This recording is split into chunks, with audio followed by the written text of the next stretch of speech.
Hello and welcome back to the channel. We would like to take this opportunity to personally invite you to like, comment, and also subscribe to the channel for new and more content. In 1994, the murders of Nicole Simpson and Ronald Goldman shocked the nation. OJ Simpson was charged, tried, and ultimately acquitted.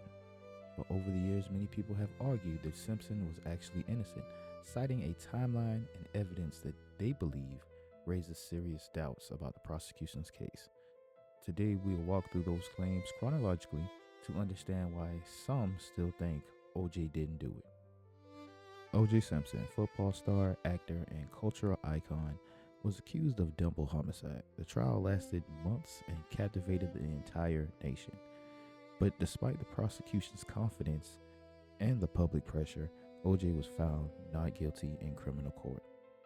Today, nearly 3 decades later, debates still rage about whether OJ was actually guilty or whether he was a target of a deeply flawed investigation. Now, in this video, we will walk step by step through the chronological evidence and arguments often presented by people who believe OJ Simpson is innocent. These are claims, theories, and details that continue to fuel controversy, confusion, and doubt. According to the prosecution, the murders occurred around 10:15 p.m. to 10:40 p.m. But at 10:25 p.m., OJ's limo driver arrived to take him to the airport. He rang the intercom multiple times but got no response. Later, he saw a figure, not clearly identified, walking toward the front door. A few minutes after, OJ answered the intercom, claiming he had overslept.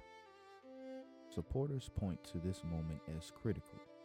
If OJ committed two brutal murders, returned home, cleaned himself, disposed of evidence, changed clothes, and staged normal behavior all within minutes, they argue the timeline feels impossibly tight. Now, one of the biggest points that breed reasonable doubt for innocence is the missing murder weapon. Police never recovered the knife used in the killings. Without it, they argue, the foundation of the prosecution's case becomes less certain.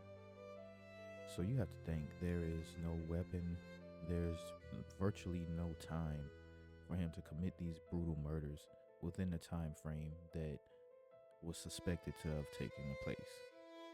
The attack on Nicole and Ron was so violent and chaotic, with clear signs of physical struggle.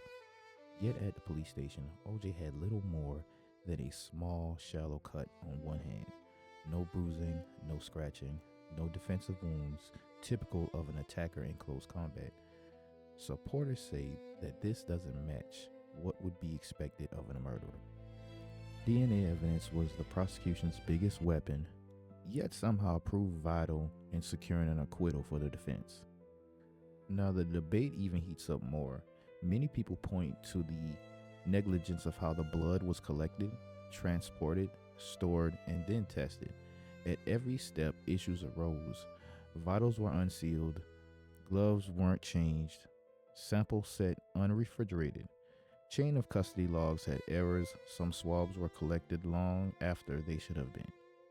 These mistakes don't prove innocence, but they open the door for contamination, the very weakness the defense used to cast reasonable doubt. Beside Furman, the LAPD faced serious questions about how evidence was handled. Photographs show officers carrying bloody envelopes under their arms. Some samples were mislabeled. Blood from OJ was taken, but later more of it was missing than had been logged. Innocence supporters argue that the accumulation of errors suggests sloppiness at best and potential evidence tampering at worst. Most people think it's a clear setup by the LAPD. And on top of that, there were alternate theories about different suspects, multiple suspects. Some investigators studying the wounds and the crime scene believe that the attack may have involved more than one person. If that were true, OJ acting alone becomes less far plausible. A lot of his supporters point out the speed and force of the attack, the two victims fighting back, defensive wounds struggling two different directions of attack. While not proven, these inconsistencies fuel doubt, which kind of helps secure the defense in their position of securing an acquittal. Now, another theory suggests that people close to Nicole were involved in drug activity. and that she may have been targeted by individuals unrelated to OJ.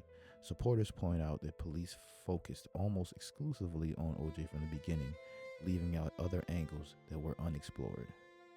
Now, would you believe there was a confession in the double homicide of Nicole Brown Simpson and Ron Goldman?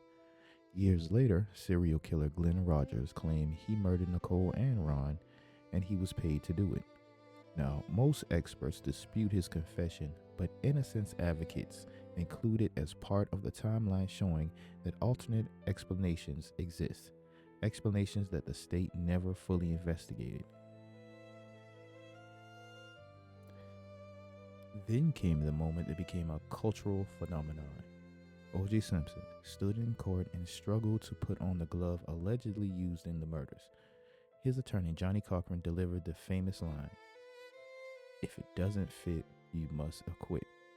Supporters argue that this moment visually demonstrated the prosecution's weakness.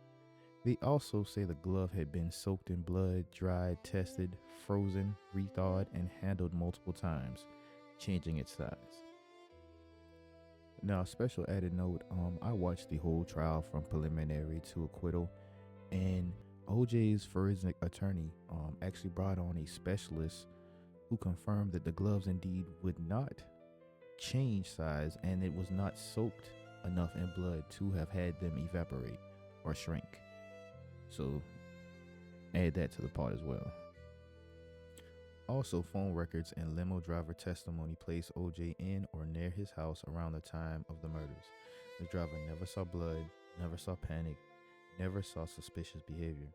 Supporters say that everything points to OJ simply preparing for his flight.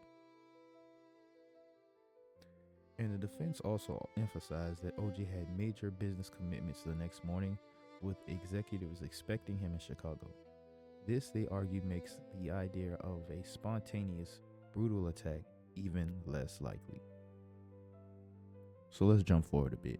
In the years following the trial, forensic specialists reviewed the reports, photos, and logs, and some concluded that cross-contamination was not only possible, it was likely. Others questioned how certain DNA readings were even obtained, even given the documented handling of the issues. These debates continue today, keeping the innocence argument alive. OJ Simpson himself has repeatedly insisted he did not commit the murders. Interviews, public statements, even his controversial book, If I Did It, all continue to fuel speculation and debate about what really happened that night.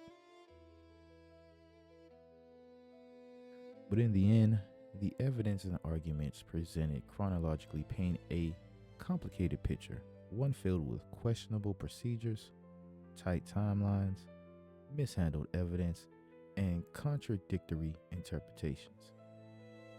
In criminal court, these concerns were enough to secure an acquittal, but in civil court, the jury reached the opposite conclusion. Today, the O.J. Simpson case remains one of America's most contentious mysteries. The innocence arguments do not resolve the case, but they do remind us of how fragile and complex criminal investigations can be. The final judgment, as always, is left to you. Now, my opinion with the mishandling of evidence and logs and records, it does raise a reasonable doubt, a fair share of reasonable doubt. So, in my opinion, the right decision was made. Now, if OJ is actually innocent, I need you to watch my next video. And also, in this video is a link. We did not forget about the star of the show, Mark Furman. A video of Mark Furman pleading the fifth. It's going to be in the link in the description. Also, it's going to be at the end of the vid. So make sure you guys check that out. As always, thanks for watching. Make sure you like, comment, and subscribe. I'll see you next time.